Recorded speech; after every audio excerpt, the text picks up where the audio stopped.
Hey guys, നമ്മൾ ഇന്ന് കണ്ടിട്ട് വന്ന പടം എന്ന് വെച്ച് കഴിഞ്ഞാൽ പുഷ്പവിമാനം. സംഭവം എന്ന് വെച്ച് കഴിഞ്ഞാൽ സിജു വിൽസൺ ആശാൻ അടിപൊളിയായിട്ട് അഭിനയിച്ചിട്ടുണ്ട് കേട്ടോ. ആശാൻ കുറച്ച് പണി എടുത്തിട്ടുണ്ട്. പിന്നെ നോക്കുവാണെങ്കിൽ അടിപൊളിയായിരുന്നു എല്ലാവരും. എന്ന് വെച്ച് കഴിഞ്ഞാൽ എൻ്റെ ഒപ്പീനിയനാണ് കേട്ടോ. പടം അടിപൊളിയായിരുന്നു. മ്യൂസിക്കിൽ തന്നെ അവിടെ ഇവിടെയൊക്കെ ആയിട്ട് കുറച്ച് കയറിപ്പോയോ എന്നൊരു സംശയം ഇല്ലാതില്ല.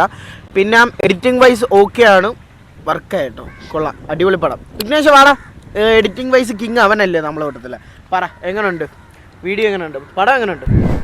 കുഴപ്പമില്ല, നല്ലൊരു പടം. ഇത് പിഴീടാ, പറ എന്നിട്ട് പറഞ്ഞോ. കുഴപ്പമില്ല, നല്ല പടമായിരുന്നു. വർക്കായോ? വർക്കായി. ഇഷ്ടപ്പെട്ടോ? കോമഡി സീൻ എങ്ങനെ ഉണ്ടായിരുന്നു? അത് നല്ല രസമായിരുന്നു, അടിപൊളിയല്ലായിരുന്നു. പിന്നെ ബാലു ചേട്ടൻ അടിപൊളിയായിട്ട് അഭിനയിച്ചിട്ടുണ്ട്. ഇവർ രണ്ടുപേരെയും കോമ്പിനേഷൻ അടിപൊളിയായിട്ട് അഭിനയിച്ചു കേട്ടോ, കിടിലായിട്ട് അഭിനയിച്ചിട്ടുണ്ട്. പടം അടിപൊളിയായിരുന്നു, ക്യാമറ വർക്കും ഒക്കെ അടിപൊളിയായിരുന്നു, കൊള്ളാം.